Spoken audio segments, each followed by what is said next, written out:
Le consommateur embryonnaire commence son développement dès sa première année d'existence. Les enfants amorcent leur périple de consommateur dès la petite enfance. Et il faut certainement les considérer comme de vrais consommateurs à cet âge.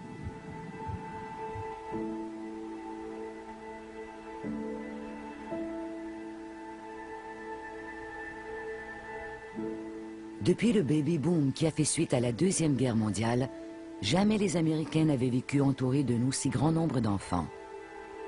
Il y a maintenant plus de 52 millions d'enfants de moins de 12 ans aux États-Unis. C'est la plus grande explosion de la population de jeunes depuis un demi-siècle. Et pour les entreprises américaines, ces enfants représentent la récompense ultime. Un groupe démographique inédit, important et fugace à conquérir à tout prix. Il n'y a aucun doute que les spécialistes du marketing visent les enfants à cause de leur pouvoir d'achat croissant. L'argent qu'ils dépensent pour acheter des vêtements, de la musique, des appareils électroniques totalise maintenant 40 milliards de dollars par année. Mais la principale raison de cet intérêt pour les enfants, c'est peut-être l'influence directe qu'ils ont sur les dépenses des adultes. La somme astronomique de 700 milliards de dollars par année, soit l'équivalent du PIB conjugué des 115 pays les plus pauvres du monde. Les spécialistes du marketing ont compris les gains qu'ils peuvent faire grâce à l'influence qu'ont les enfants sur les achats. Any questions? Jared, does he do any tricks?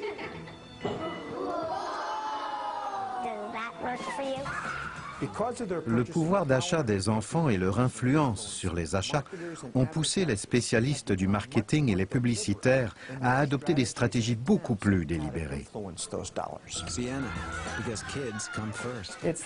Les enfants déterminent souvent le genre d'auto qu'on va acheter, le genre d'ordinateur, le contrat de téléphone cellulaire et même l'endroit où la famille ira en vacances. La plupart des parents et d'autres personnes ne voient pas à quel point les entreprises de marketing rendent la vie des parents misérable.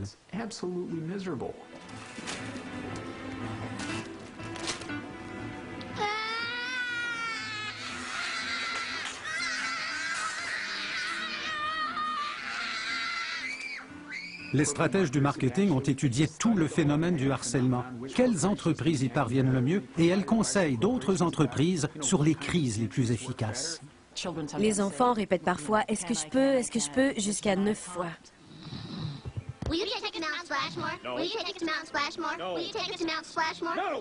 Et une partie du facteur de harcèlement vise à maximiser le nombre de fois que les enfants vont demander et redemander.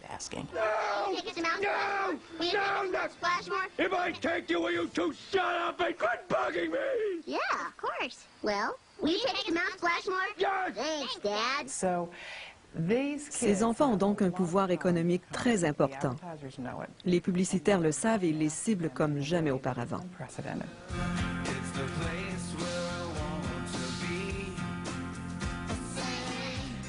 Cette génération d'enfants est ciblée par la publicité comme jamais auparavant.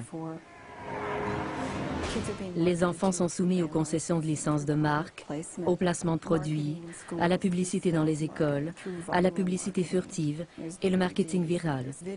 Il y a les DVD, les jeux vidéo, l'Internet, les iPods, les téléphones cellulaires.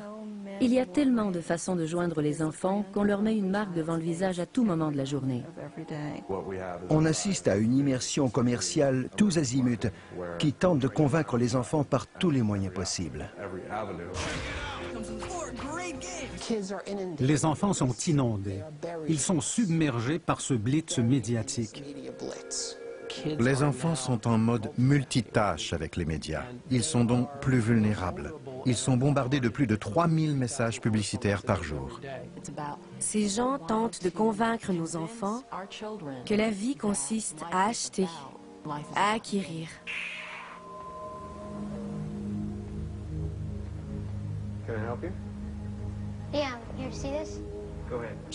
La philosophie devient du berceau au tombeau. Ciblons-les très tôt, le plus souvent possible, dans le plus d'endroits possible.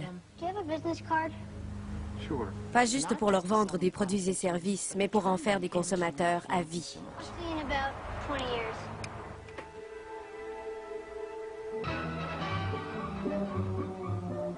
Bien que les adultes détiennent la majeure partie du pouvoir d'achat de toute collectivité, les enfants ont une influence certaine dans l'achat des biens de tous les jours. Les enfants participent depuis longtemps au marché de la consommation. Mais avant, la culture de consommation des enfants n'avait pas beaucoup de valeur.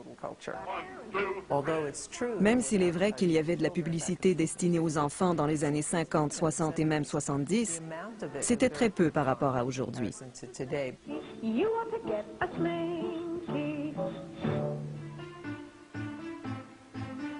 La publicité destinée aux enfants était peut-être limitée dans les années 70, mais c'est alors qu'elle est devenue une réelle industrie, déclenchant un mouvement d'opposition à l'ensemble de la publicité destinée aux jeunes, suivi d'une série de décisions qui allaient déterminer son avenir. À la fin des années 70, la Commission fédérale du commerce a prôné l'abolition de la publicité aux enfants de 8 ans et moins. La Commission fédérale du commerce croit que les enfants se font leurrer par la publicité télévisuelle, en particulier par les annonces de céréales sucrées, et elle veut interdire toute publicité destinée aux enfants. L'interdiction découlait de la crainte que les céréales sucrées ne favorisent la carie dentaire et de recherches montrant que les enfants de 8 ans et moins ne comprenaient pas l'intention de persuasion de la publicité. Êtes-vous en train de dire que tout message destiné à un enfant plus âgé, un enfant de 8 à 12 ans, est fondamentalement trompeur? C'est exact. L'enfant ne dispose pas d'assez d'informations pour éviter d'être leurré et cette pratique commerciale n'est pas équitable. Les industries que cela allait affecter, les fabricants de jouets, les fabricants de céréales sucrées, se sont adressés au Congrès. Dans la société capitaliste démocratique américaine, on apprend à veiller à ses affaires. Et on n'a surtout pas besoin pour les 20 prochaines années d'une gardienne d'enfants nationale. Puis le Congrès a retiré à la FTC une grande partie de ses pouvoirs de réglementation de la publicité aux enfants. Loin de tenir compte des craintes des défenseurs des consommateurs à propos de l'impact de la publicité destinée aux enfants en 1980, le Congrès a adopté la FTC Improvement Act. En vertu de cette loi, la Commission fédérale du commerce ne pouvait plus réglementer la publicité destinée aux enfants. Et le peu de pouvoir de réglementation de la publicité aux enfants qui subsistait a reçu un coup fatal au début des années 80.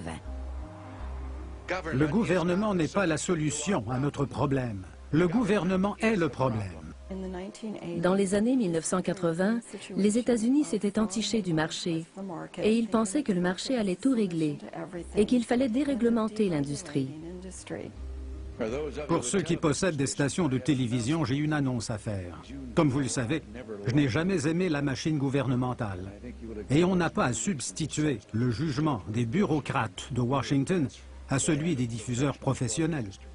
En 1984, le gouvernement Reagan avait complètement déréglementé la télévision destinée aux enfants. Les entreprises ont compris que le Congrès ne ferait rien pour restreindre le marketing destiné aux enfants.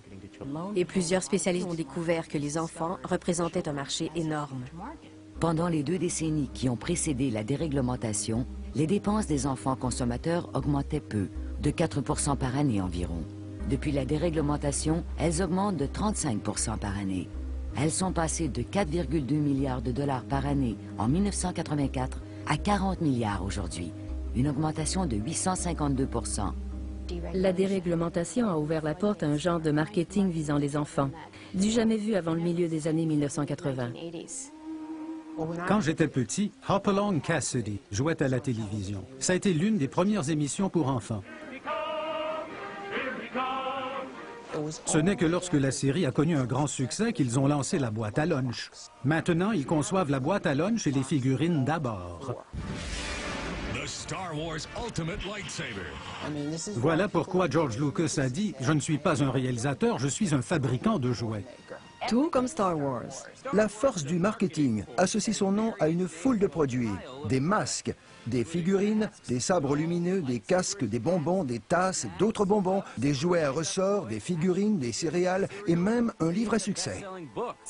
On se retrouve donc avec des promotions dans les restaurants de malbouffe, des photos des personnages du film sur des boîtes de céréales et des draps pour que les enfants s'endorment en pensant à ces images.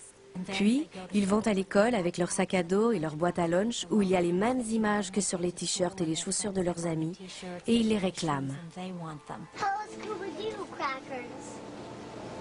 Scooby-Doo. Tu les aimes? Yeah. Tu y as goûté? No. Comment peux-tu savoir si tu les aimes? Il y a de la publicité sur les murs des écoles, sur les autobus et dans les gymnases. Des tableaux de pointage portent les logos de Coca-Cola ou de Pepsi. La commercialisation s'est infiltrée dans nos écoles de mille et une façons. On vend du Coke, du Pepsi, du Schweppes et des produits Cadbury, ce qui aggrave l'épidémie d'obésité chez les jeunes. Il y a des couvertures de manuels scolaires, du matériel didactique commandité. Il y a une entreprise appelée Field Trip Factory qui emmène les jeunes à des endroits comme Petco et Sports Authority et qui qualifie cela de pédagogique.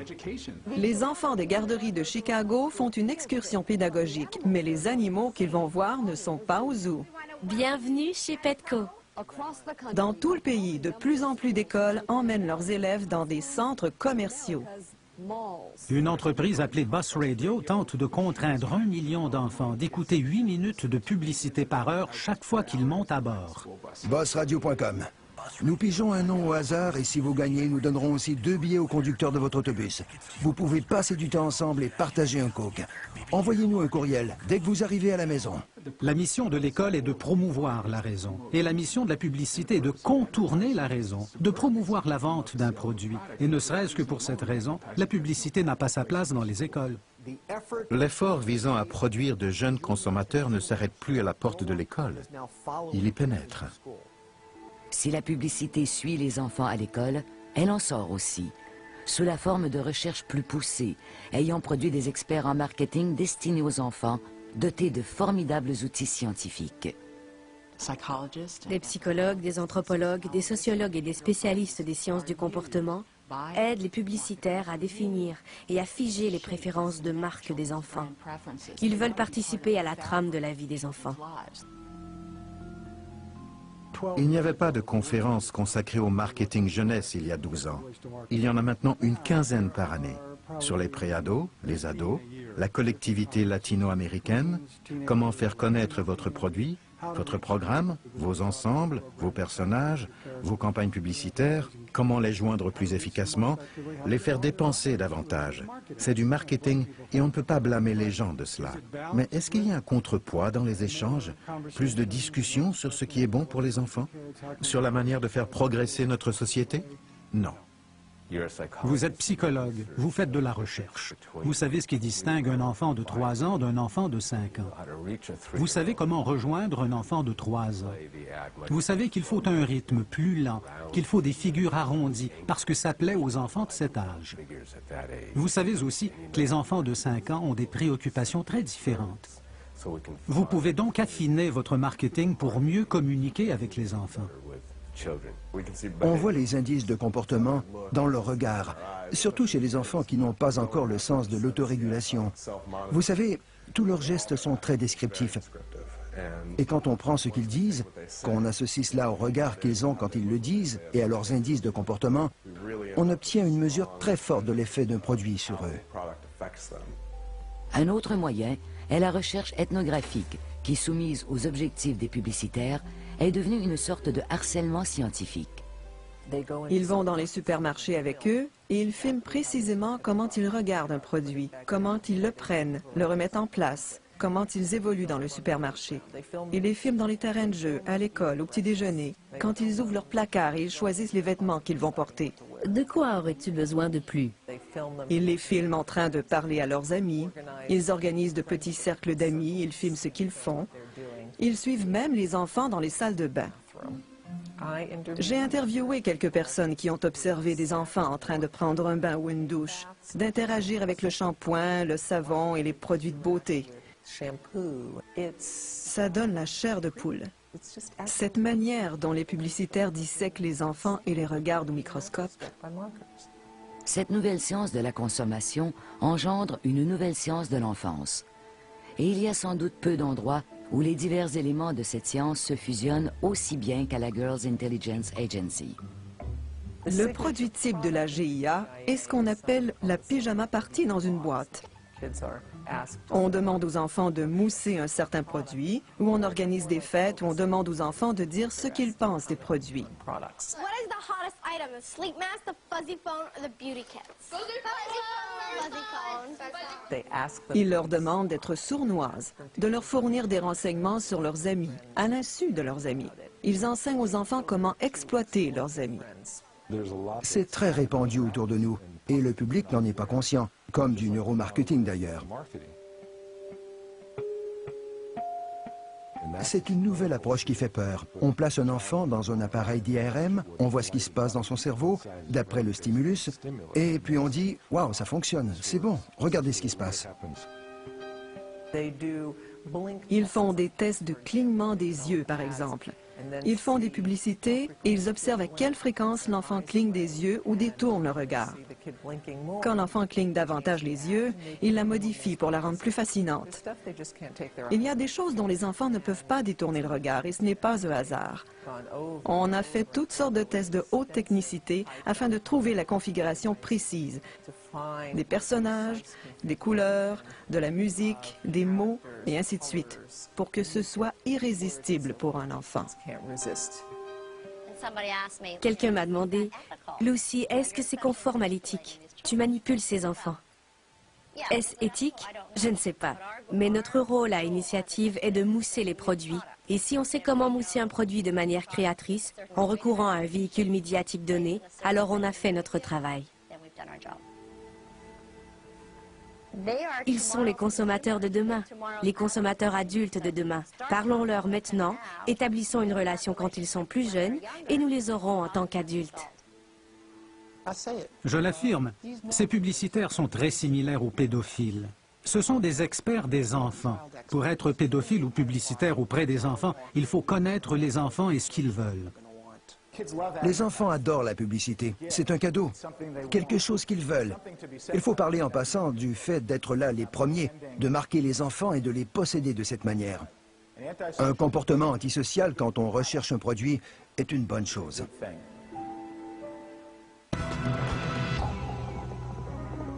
Les entreprises ont délaissé l'exagération des caractéristiques des produits. Voyez ses pattes bouger comme celles d'un vrai cheval. Blaze est le cheval le plus sûr et le plus résistant jamais fabriqué. Pour une toute nouvelle forme de publicité, la publicité symbolique.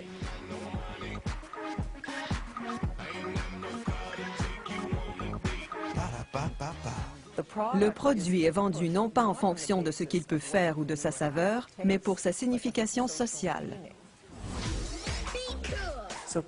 On enseigne donc aux enfants à vouloir du bonbon, des céréales sucrées ou des boissons gazeuses parce que c'est cool. Ça les définit en tant qu'individus. Ce qu'ils achètent, c'est ce qu'ils sont. Il y a un mantra dans la société américaine. Vous êtes ce que vous avez. Vous êtes ce que vous achetez. Vous êtes ce que vous possédez. Et si vous ne l'avez pas, alors vous êtes inférieur. Vous n'êtes personne. Vous n'avez aucune estime de soi. Et cela se produit même chez les enfants. Il n'y a pas que les produits que l'on fait entrer dans l'imaginaire des enfants, mais les valeurs. Et la valeur première qu'on vend et qu'on revend aux enfants, c'est que la valeur de ces choses ou de ces marques va nous rendre heureux. Le coût de cette participation à la culture de consommation pour les enfants a cru de manière très importante. Il y a 15 ans, mon premier Sony, une sorte d'enregistreuse ou d'appareil de musique version pour enfants, se vendait bien moins cher que le modèle pour les adultes. Mais aujourd'hui, c'est un iPod.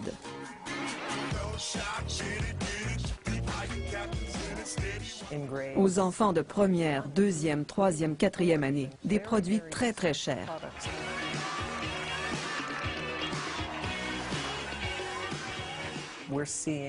On voit des fillettes d'âge scolaire de 6-7 ans qui affichent une préférence inflexible pour les jeans haute couture qui se vendent 100-150 $. Ça s'inscrit dans un changement d'une culture pour enfants moins chère vers une culture plus huppée, dans laquelle il n'y a pas que la marque, mais aussi la griffe.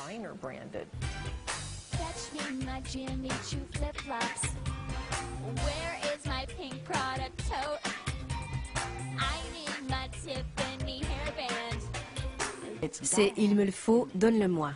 Voilà le système de valeurs. Nombrilisme, gratification instantanée et matérialisme.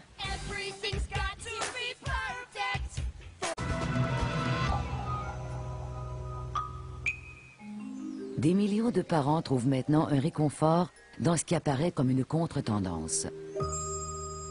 C'est un nouveau mouvement médiatique qui se dit bon pour les petits-enfants. Qu'il s'agisse de DVD de développement comme Baby Einstein et Brainy Baby, ou de diffusion ininterrompue pour les bébés et les tout-petits, l'idée c'est qu'un bon média est le meilleur antidote à un mauvais média. On ne peut décider quelle taille ils auront, ni leur pointure de chaussures dans 2 ans. Mais qu'en est-il de leur imagination? Eh bien, nous avons un mot à dire là-dessus. L'idée, c'est que nos enfants vont s'en sortir si leurs parents les détournent du désordre commercial pour les orienter vers les médias éducatifs. Il n'y a pas que le corps des enfants qui grandit. Mais une question se pose, est-ce vrai? Dans la recherche, il n'y a pas la moindre preuve à l'effet que les enfants y apprennent quoi que ce soit, ou que les enfants qui sont exposés à ces choses à un très jeune âge sont différents quant à leur capacité d'apprentissage ou leur connaissance acquise par la suite. C'est une énorme entreprise, des millions de dollars par année, que l'on vend pour contrer l'insécurité des parents. Tu n'iras jamais à l'université si tu ne joues pas à tes jeux vidéo. Ils incitent les parents à croire que s'ils n'achètent pas ces choses, leurs enfants seront en retard. Et malgré ses grandes prétentions éducatives, cette industrie a encaissé des bénéfices encore plus grands. Les ventes de vidéos et de DVD dits éducatifs devraient atteindre 7,8 milliards de dollars en 2010. C'est une industrie de milliards de dollars qui est une arnaque complète. Il n'y a aucune preuve qu'un bébé qui regarde un DVD apprenne quoi que ce soit. Depuis 7 ans, l'Académie américaine des pédiatres recommande de ne rien présenter à l'écran aux enfants de moins de 2 ans. Et cela pour des raisons bien précises. Premièrement, il n'y a pas de données de recherche sérieuses qui montrent que les enfants de moins de 2 ans et demi puissent apprendre quoi que ce soit sur un écran électronique. Une forte exposition aux médias peut en fait modifier le développement du cerveau. 3 nouvelles études laissent entrevoir que regarder beaucoup de télé en bas âge peut nuire à l'apprentissage des enfants. Plus les enfants et les tout-petits regardent la télé, plus ils risquent d'avoir des problèmes d'attention et de concentration pendant leurs premières années à l'école. Selon les chercheurs, les heures passées devant la télé ne font qu'encourager le cerveau à regarder plus de télé. L'enfant habitué aux couleurs vives et aux images changeantes aura de la difficulté à se concentrer sur une enseignante ou un devoir. Durant les 2 premières années de la vie, le cerveau se développe rapidement.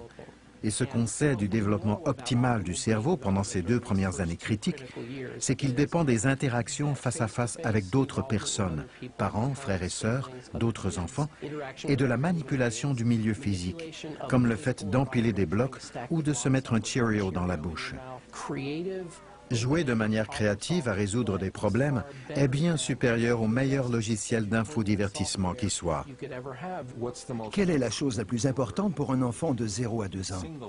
C'est la dynamique sociale, le lien qui se forge, l'intimité qui s'établit entre la mère et l'enfant. Oubliez le reste.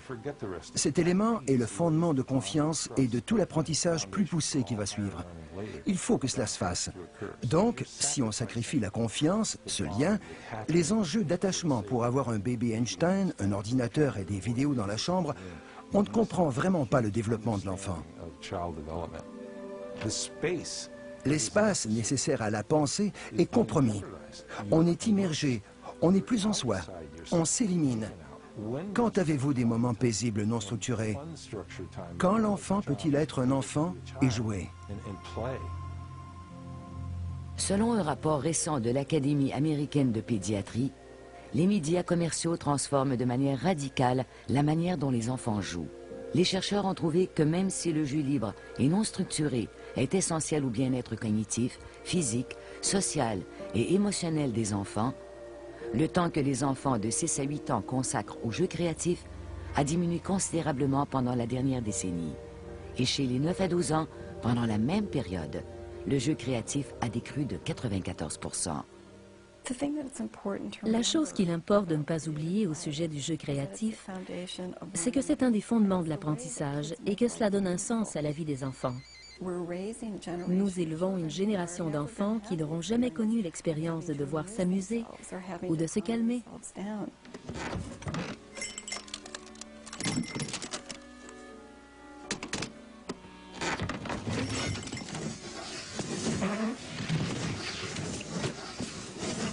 Ils auront donc toujours besoin d'un écran. Et c'est précisément là que l'industrie du marketing veut qu'ils soient. Ils ne sont pas stimulés à inventer leurs propres histoires. Ils veulent simplement régurgiter ce qu'ils ont déjà vu à l'aide de produits dérivés du film. Toutes les volte-face, les sauts, les lancements de toiles seront possibles grâce au jeu de cascade Spider-Man. Ce n'est pas vraiment du jeu. Leur propre imagination, leurs propres expériences ne sont pas évidentes. Ce n'est qu'une imitation de ce qu'ils ont vu. Tu peux être comme Superman grâce au Inflato-Suit. Mets les gants Punch and Crush et tu entendras le son de tous les coups que tu donneras et de tout ce que tu plieras. Le monde a besoin d'un héros. Es-tu prêt? Le message que les enfants reçoivent, c'est qu'ils ne peuvent pas jouer à Harry Potter à moins d'avoir une baguette officielle de Harry Potter. Ou qu'ils ne peuvent pas jouer à un héros à moins d'avoir tous les accessoires. Voici les accessoires de Jack Sparrow. Combattez avec l'épée Clash and Flash Sword, les effets lumineux et sonores et le pistolet électronique. Devenez Jack Sparrow. On leur dit que leur imagination n'est pas à la hauteur, que ça ne suffit pas de prendre un bâton et d'en faire une baguette magique. Il faut avoir la vraie. C'est le jouet robotisé le plus récent qui fait tout pour vous, et vous n'avez plus à jouer avec. Il joue seul, et vous le regardez. Bien, mais à quel prix? Je n'ai même plus à l'assembler. On n'a pas à faire de modélisation, pas à penser, rien à colorer ou à peindre. Tout est prêt, et il ne me reste qu'à l'utiliser. Nous formons une génération future de super consommateurs. Au lieu de consommer moins, nos enfants vont consommer encore plus que les baby-boomers ou les générations X ou Y. Qu'est-ce que cela représente pour notre avenir, pour notre bien-être et pour leur bien-être? On diagnostique 40 fois plus de troubles bipolaires chez les jeunes qu'il y a 13 ans. L'hyperactivité avec déficit de l'attention. Près de 4,5 millions d'enfants ont reçu ce diagnostic au pays. Les médecins prescrivent de plus en plus d'antidépresseurs aux enfants, jusqu'à 8 millions d'ordonnances par année. Un enfant sur 3 né en 2000 va devenir diabétique. Pour la première fois depuis des décennies, le taux d'hypertension chez les enfants augmente. Les enfants de cette génération sont les plus gros de l'histoire des États-Unis. On estime que 16% de tous les enfants et de tous les adolescents ont un surplus de poids. C'est 4 fois plus que dans les années 1960. L'espérance de vie des enfants d'aujourd'hui sera plus courte que celle de leurs parents. C'est comme si on disait à notre société, nous nous foutons des enfants. Peu importe ce qu'ils achètent, pourvu qu'ils achètent, même si ça va les tuer. L'enfant malade, à titre de consommateur, a remplacé l'enfant en santé, des sports, du jeu et du faire semblant. Les personnes très intelligentes qui ont mené plusieurs recherches commencent à dire un instant. Il semble y avoir un lien entre le marketing, la publicité et tous ces problèmes. J'ai conçu une étude qui a examiné la participation des enfants dans la culture de consommation. Et j'ai constaté que plus l'enfant recourait aux médias, tant la télé que les autres formes de médias, plus il risquait de souffrir de dépression et d'anxiété. Chez les enfants de 5 ou 7 ans, on voit maintenant des problèmes qu'on ne voyait auparavant que chez les adultes, comme le diabète de type 2. Le diabète est une maladie terrible pour toute la vie. On meurt jeune de manière misérable. C'est l'un des problèmes de santé publique les plus importants aux États-Unis, sinon le problème le plus important. On ne pourra pas redonner la santé aux enfants sans un effort du gouvernement.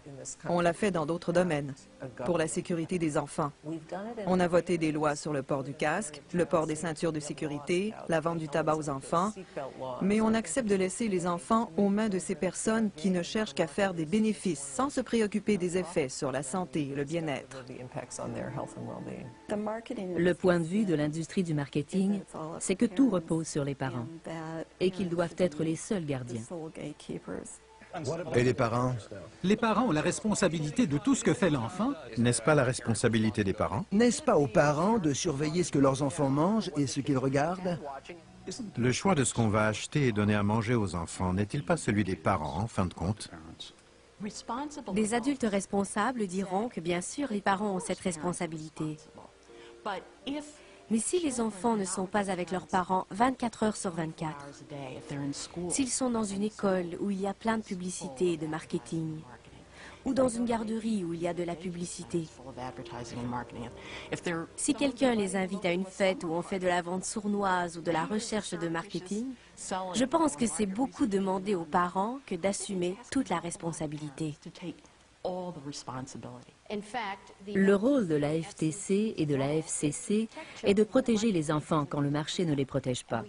Et nous vivons une situation où ces agences ne jouent pas le rôle qu'on leur a confié quand on a accordé les fréquences radio à l'entreprise privée. La situation est donc très déséquilibrée. Les États-Unis est le seul pays industrialisé du monde qui n'a pas de politique à ce sujet. J'ai consulté des gens en Irlande et dans les pays scandinaves.